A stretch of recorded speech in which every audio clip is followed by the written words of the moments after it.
हिंदुस्तान के मशहूर व मारूफ आलिम हुज्जतुल इस्लाम आले जनाब मौलाना सैयद मोहम्मद आबिद जैदी साहब क़िबला मुस्तहिद, जो बेहतरीन तरन्नुम के मालिक है, बेहतरीन तरन्नुम में मसाइब पढ़ते हैं। लिहाजा तमामी हजरात से गुजारिश है कि जहाँ कहीं भी हो, जहाँ तकरीर हो रही है, वहाँ पर आने की जहमत गवारा फरमाएं।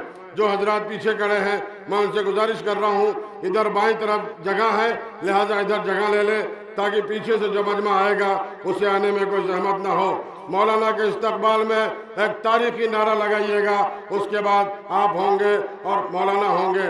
नारे हैदरी हैदरी। बिस्मिल्लाहिर्रहमानिर्रहीम। अल्हम्दुलिल्लाहि रब्बिल आलमीन। अस्सलातु वस्सलामु अला अशरफिल अंबियाए वल मुरसलीन अबिल क़ासिम मुहम्मद व आलिहि तय्यबीन अत्ताहिरीन अल मासूमीन अल मज़लूमीन अल मुंतजबीन अल मुंतखबीन व लअनतुल्लाहि अला अअदाइहिम अजमईन मिन यौमिना हाज़ा इला क़ियाम यौमिद्दीन। अम्मा बाद फ़क़द क़ाल रसूलुल्लाह सल्लल्लाहु अलैहि व आलिहि वसल्लम हाज़ा हुसैनुन फ़ारिफ़ूहु। सलावत पढ़े मोहम्मद वाल मोहम्मद। ऐज़ान गिरामी, बुज़ुर्गान कौम मिल्लत, उलमाए कराम, साहिबान इल्म व फ़हम, आज़ादारान मज़लूम करबला, ये हदीस मुबारक कि जो आपकी खिदमत आलिया में पेश करने का शरफ़ हासिल किया, नबी ने इरशाद फरमाया कि यह हुसैन है, इसे पहचानो। आज सारी कायनात में हुसैन का नाम लिया जा रहा है। जिस तरीक़े से पूरी कायनात में खुदा का नाम है, इसी तरह पूरी कायनात में हुसैन का नाम है। इसमें कौमियत की शर्त नहीं है कि शिया ही हुसैन का नाम लेंगे, बल्कि हुसैन का नाम हर धर्म और हर मज़हब वाला हुसैन का नाम ले रहा है। ये इस बात की दलील है कि हुसैन कल भी ज़िंदा था, आज भी ज़िंदा है और कल भी ज़िंदा रहेगा। सारी दुनिया भी मिलकर अगर हुसैन के नाम को मिटाना चाहे तो दुनिया खुद मिट जाएगी, मगर हुसैन का नाम क़यामत तक बाकी रहेगा। आसान सी मिसाल है कि हुसैन का नाम जैसे बहता हुआ दरिया है, ये सुकून के साथ बह रहा है। अगर आप इससे छेड़छाड़ नहीं करेंगे तो ये पानी सुकून के साथ बहता रहेगा, लेकिन अगर आप इसमें बांध लगा देंगे, पानी को रोकने की कोशिश करेंगे, तवज्जो कीजिएगा, तो ये पानी किनारों से उबलता हुआ सड़कों पे पहुंचेगा, सहरा में पहुंचेगा, घरों में पहुंचेगा। तवज्जो कीजिएगा, ये पानी अगर सुकून के साथ बह रहा है तो ये बड़े इत्मीनान के साथ बह रहा है, लेकिन अगर रोकने की कोशिश की जाएगी तो यही पानी सड़कों पे पहुंचेगा, सहरा में पहुंचेगा, घरों में पहुंचेगा, शहर शहर पहुंचेगा, गांव गांव पहुंचेगा। बस यही कैफियत नाम हुसैन की है। अगर नाम हुसैन को रोकने की कोशिश की जाएगी तो हर गली कूचे में, शहर में, देहात में नाम हुसैन नजर आएगा। और ऐज़ान गिरामी, मेरे बुजुर्गों, मेरे जवानों, ये मोहब्बत का तकाजा है। वरना जाने दुनिया में कितनी हस्तियां हैं, सब अपनों का जिक्र करते हैं, लेकिन नाम हुसैन के अंदर वो जज्बाबियत है कि इंसान कहीं भी हो, नाम हुसैन की आवाज़ उसके कानों में आती है, वो फौरन उसकी तरफ खींचता चला आता है। ये मोहब्बत का तकाजा है और फितरी तकाजा होना भी यही चाहिए कि जिसने अपना सब कुछ हुसैन के लिए कुर्बान किया है। तशरीफ ले आइए। जिसने सब कुछ अपना अल्लाह के लिए कुर्बान कर दिया, जो कुछ भी हुसैन के पास था वो अल्लाह की राह में खर्च कर दिया। अब ये अल्लाह की जिम्मेदारी है कि वो हुसैन के नाम को बाकी रखे। आज क्या वजह है? आज हजारों किलोमीटर से हम इकट्ठा होते हैं। कायनात में दो ही चीजें हैं कि जो दोनों चीजों की मुवाफिकत पाई जाती है। जहां कहीं भी पूरी दुनिया में आज़ादारी के खिलाफ आवाज उठाई जाती है तो पूरी दुनिया का आज़ादार एक हो जाता है। आज दुनिया इसी चीज से सहमी हुई है कि ये आज़ादारी शियों के पास जो है ये सबसे बेहतरीन शय है, और क्यों ना हो ये ज़हरा की दुआ है, ये ज़हरा की तमन्ना है। क्यों? जहां कहीं भी मजलिस हुसैन होती है, शेख जाफर शोस्तरी फरमाते हैं, कोई आए या ना आए मगर शाम से दुखियारी ज़ैनब चली आती। कोई आए या ना आए मगर जन्नतुल बकी से शिकस्ता पहलू चली आती है। जब जाकिर मसाइब बयान करता है, गिरिया करने वाले गिरिया करते हैं, तो ज़ैनब अम्मा से रो के कहती है, अम्मा ये सब क्यों रो रहे हैं? ज़हरा फरमाती है, मेरी बेटी ये सब तेरे हुसैन को रो रहे हैं। ज़ैनब रो के कहती है, अम्मा जब ये सब रोते हैं क्या कोई ने ताज़ियाने नहीं लगाता? क्या इन्हें कोई दुर्र नहीं मारता? ए अम्मा जब मैं हुसैन पे रोना चाहती थी मेरे ताज़ियाने लगाए गए, मेरे दुर्रे लगाए गए। जज़ाकुमुल्लाह खैरल जज़ा। ऐसा आपकी आवाज़ से बुलंद हुई, खुदा किसी गम में न रुलाए सिवाय गम मज़लूम करबला। साल भर से आप इंतज़ार करते हैं माह मुहर्रम का, लेकिन आहिस्ता आहिस्ता ये महीना गुजर गया, ये अज़ा का वक्त गुजरता जा रहा है। जो रोने का हक था वो हम अदा नहीं कर पाए, लेकिन ये बीबी सैयदा अजीज़ो, बीबी सैयदा कहीं नहीं जाती है, आपकी मजलिस में आती है या आपके आंसू लेने के लिए आती है। ए मेरे हुसैन के आज़ादारो, ये तुम्हारे आंसू मेरे हुसैन के जख्मों का मरहम है। जज़ाकुमुल्लाह। देखिए अजीज़ो, पुरसा देना है, घुटकर पुरसा ना दीजिए। आज रोने पे पाबंदी नहीं है, कोई तमाचे नहीं लगाएगा, कोई ताज़ियाने नहीं लगाएगा। अहले बैत अत्हार को जिंदान में कैद किया गया।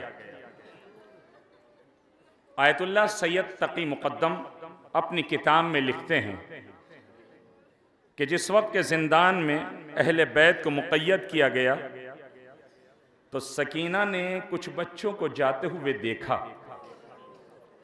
बच्चे सकीना के करीब आए। आने के बाद सकीना से कहते हैं, बीबी इतना बता दीजिए कि तुम्हारा बाबा कहाँ है? सकीना रो के कहती है, मेरा बाबा सफर में है। यही वजह थी कि सकीना ने सज्जाद से पूछा, भैया सज्जाद ये परिंदे कहाँ जा रहे हैं? सज्जाद कहते हैं, बहन ये परिंदे अपने अपने आशियानों में जा रहे हैं। सकीना रो के कहती है, भैया हमें मदीने जाना कब नसीब होगा? बड़ी हसरत थी सकीना की। लेकिन एक जुमला, नफ्सियाती जुमला कहने जा रहा हूं। जब आप गाड़ी चलाते हैं ना, अगर आपने सड़क पे देखा कि कोई जानवर मरा हुआ पड़ा है तो आपका दिल कहता है कि गाड़ी बचा के निकाल ली जाए। क्यों? कि कहीं इस जानवर का लाशा पाश पाश न हो जाए। मगर हाय करबला, कैसे जालिम थे वो लोग कि जिन्होंने हुसैन के लाशे पे अरे घोड़े दौड़ाए। यही वजह थी कि जब अली असगर के लाशे पे घोड़े की टाप पड़ती थी तो हुसैन का लाशा असगर के लाशे पे पलट जाता था। एक आवाज आती थी, मेरे लाल मैंने चारे तो बहुत किए कि तेरा लाशा पामाली से बच जाए, मगर मेरे लाल तेरा लाशा पामाली से न बच सका। खुदा कोई गम न दे सिवाय गम मजलूम करबला के।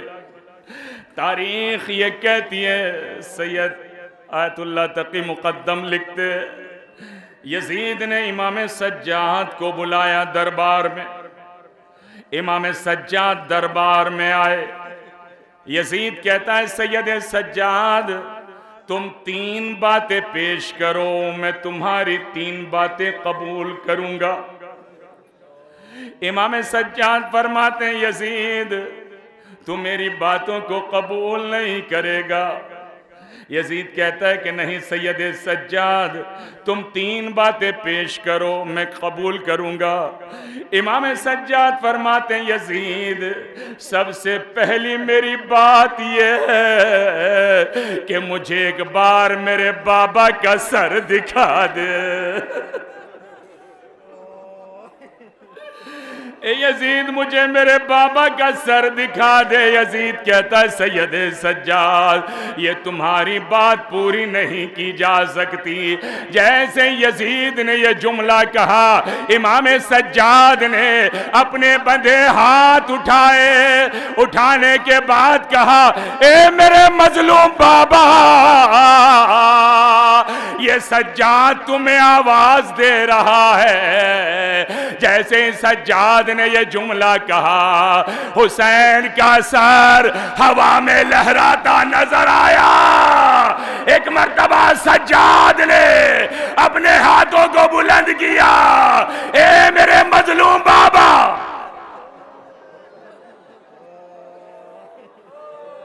हुसैन का सर सज्जाद के हाथों में आया। सज्जाद ने मुंह पर मुंह रख के एक जुमला का, बाबा। सज्जाद में ताजिया ने खाने की हिम्मत नहीं है बाबा।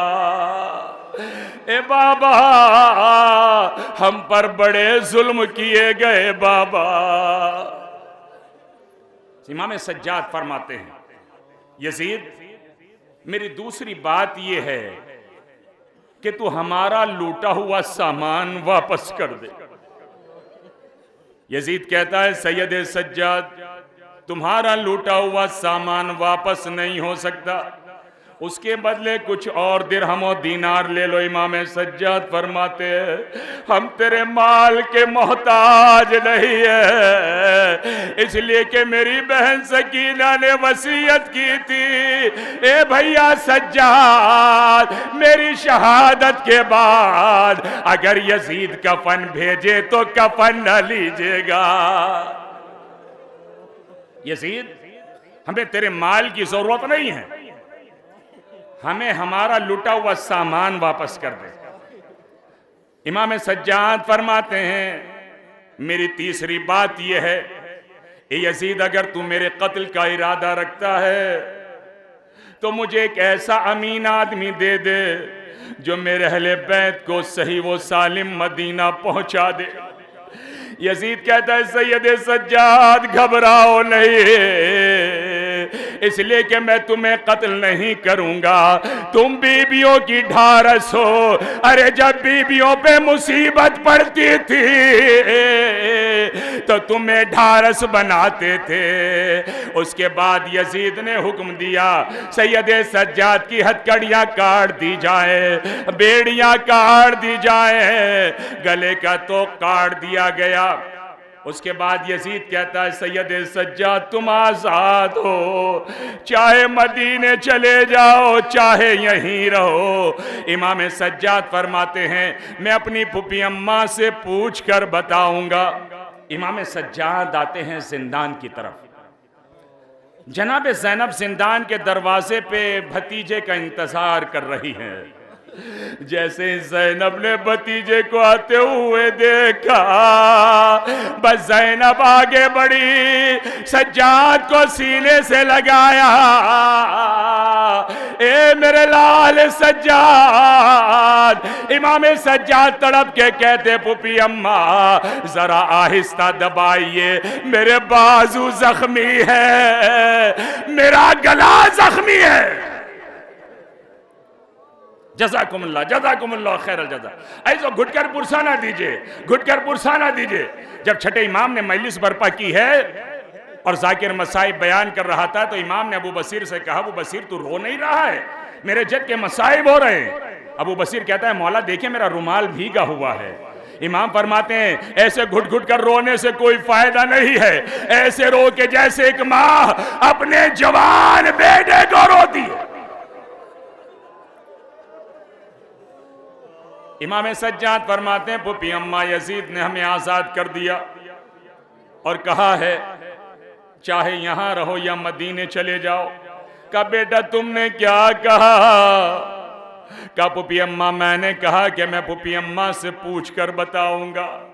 बस ज़ैनब का दिल भर आया, करबला का मंजर याद आ गया, अकबर की जवानी याद आई, अब्बास के कटे बाजू याद आए। ज़ैनब कहती है मेरे लाल जाकर कह दो एक मकान खाली करा दे ताकि हम अपने वारिसों का मातम कर लें। अजीजों मकान खाली कराया गया। सबसे पहले अज़ाए फर्श बिछाने वाली ज़ैनब है। ये हमारा फरीज़ा है कि हम इस अज़ा की हिफाजत करें। बीबियां आने लगी, शाम की औरतें पुरसे के लिए आने लगी, सरहाए शोहदा आने लगे। कासिम का सराया उम्मे फरवा ने बढ़ के लिया, अकबर का सराया उम्मे लैला ने बढ़ के लिया। मुंह पे मुंह रख के कहती है मेरे लाल अकबर तेरी जवानी पे ये माँ कुर्बान। ए मेरे लाल मेरी हसरत थी कि तेरे सर पे सहरा बांधती, लेकिन इन जालिमों ने तेरे सर पे खून की लड़ियों का सहरा बांध दिया। असगर का सराया रबाब ने बढ़ के लिया, हुसैन का सराया ज़ैनब ने बढ़ के लिया, लेकिन आखिर में दो नन्हे नन्हे सराए कि उन सरों का लेने वाला कोई नहीं था। शाम की एक औरत खड़े होके कहती है ए बीबियों क्या इन बच्चों की मां मर गई है? जनाबे ज़ैनब खड़े होके कहती है बीबी ऐसा न कह, मैं अपने माजाए का मातम करूं या अपने बेटों का मातम करूं। ज़ैनब ने चादरों को खोला, उम्मे लैला ये तुम्हारी चादर है, रबाब ये तुम्हारी चादर है, उम्मे कुलसूम ये तुम्हारी चादर है। जब ज़ैनब सबकी चादरें दे चुकी तो आखिर में एक नन्ही सी चादर बची। खुदा आपकी छोटी छोटी बच्चियों को सलामत रखे, जिसके गोशे पे लिखा था सकीना बिंतुल हुसैन। बस ज़ैनब ने उस चादर को लिया, अरे जिंदान के अंधेरे की तरफ चली, कब्र सकीना पे चादर को डाल के एक जुमला कहा ए मेरी बेटी क्या मदीने नहीं चलोगी? मेरा दिल कहता है कब्र सकीना से आवाज आई होगी, ए पुपी अम्मा खुदा हाफिज, सुगरा से जाके कहिएगा, ए सुगरा तूने बड़ा अच्छा किया कि तू करबला में नहीं आई, वरना मेरी तरह तमाचे लगते। जज़ाकुमुल्लाह खैर जज़ा। भाई तो 4-5 मिनट के मसाइब दे लीजिए, जितना भी पुरसा देना है, इमाम ज़माना को पुरसा देना है, उस बीबी को पुरसा देना है कि जिसका पहलू टूटा हुआ था, जिसके लिए जनाब ज़ैनब फरमाती है जब मेरी अम्मा की पसलियां टूट गई तो मेरी अम्मा रातों को सो नहीं पाती थी। अजीजों, ऊंट तैयार किए गए, हमारियां तैयार की गई, रंगीन पर्दे लगाए गए। ज़ैनब सैयद सज्जाद से फरमाती है मेरे लाल सज्जाद, इन पर काले पर्दे लगा दिए जाए ताकि पता चल जाए कि हम आज़ादार हैं। ये काफिला चला, करबला की सिमत चला। सबसे पहले ज़ाहिर कब्र हुसैन जाबिर है। जाबिर कब्र हुसैन पे बैठे हुए रो रहे हैं। एक मर्तबा कब्र से आवाज आई, जाबिर मेरी कब्र के पास से दूर चला जा, मेरी बहन आ रही है, जाओ उसका इस्तकबाल करो। जनाब जाबिर कहते हैं कि मैं कब्र हुसैन से उठकर चला, अपने गुलाम को साथ लेकर चला। मैंने दूर से देखा कि सैयद सज्जाद अपनी सवारी से नीचे उतर आए हैं। मैं आगे बढ़ा और मैंने कहा मौला, अभी तो कब्र हुसैन बहुत दूर है, अभी तो कब्र हुसैन 1-1.5 किलोमीटर है, आप अपनी सवारी से क्यों उतर गए? इमाम सज्जाद फरमाते हैं जाबिर, जो मैं देख रहा हूं वो तुम नहीं देख रहे हो। इमाम सज्जाद फरमाते जाबिर मेरा बाबा कब्र से बाहर निकल आया, बहन के इस्तकबाल के लिए तमाम शोहदा कब्र से निकल आए, हुसैन का बदन जख्मी है। इमाम सज्जाद कहते हैं कि इमाम ने जाबिर को करीब बुलाया। जाबिर कहते हैं कि जब इमाम ने मुझे अपने करीब बुलाया तो अपना हाथ मेरी आंखों पर रखा और रखने के बाद कहा जाबिर अब देखो। जाबिर कहते हैं कि मैं वो मंजर भूल नहीं सकता। मैंने देखा कि हुसैन कब्र से बाहर निकल आए, गले से खून का फव्वारा जारी है, अरे पूरा बदन जख्मों से चूर है। आवाज आई जाबिर अरे हट जा, मेरी बहन आ रही है। बस ज़ैनब आगे बढ़ी, कब्र हुसैन पे अपने को गिराया। ए मेरे माँ जाए, ये ज़ैनब उजड़ के आ गई। जज़ाकुमुल्लाह खैरल जज़ा। ऐज़ाने गिरामी, ज़ैनब ने अपने को कब्र हुसैन पे गिराया और यही वजह थी कि गिराने के बाद ज़ैनब बहन करती रही, ज़ैनब रोती रही। एक जुमला कहना चाहता हूं, जब ज़ैनब असीर करके ले जाई जा रही थी उस वक्त भी ज़ैनब ने अपने को ऊंट से गिराया। घुटनियों के बल चलती हुई लाशे हुसैन के करीब आई। आने के बाद घुटनियों के बल खड़े होके मदीने का रुख करके एक जुमला कहा, ए मेरे नाना आप मदीने में आराम कर रहे हैं, ये आपका नवासा हुसैन खून में गलता है। उसके बाद ज़ैनब कहती है, ए मेरे नाना आपने हुसैन के सीने के बोसे लिए, आपने हुसैन की गर्दन के बोसे लिए, आपने हुसैन के बाजुओं के बोसे लिए, लेकिन नाना आज ज़ैनब उस जगह बोसा देगी जहां ना नाना ने बोसा लिया, ना जहां अम्मा ने बोसा लिया, ना जहां बाबा ने बोसा दिया। ये कहकर ज़ैनब ने अपने दोनों होठ हुसैन की कटी गर्दन पे रखे। ए मेरे माँ जाए हुसैन, ज़ैनब को माफ कर देना। अगर ज़ैनब के हाथ अरे पसे गर्दन बंधे न होते, ये ज़ैनब बालों से तेरे लाशे पे साया कर लेती। आवाज आई, ए बहन, अरे खुदा हाफिज।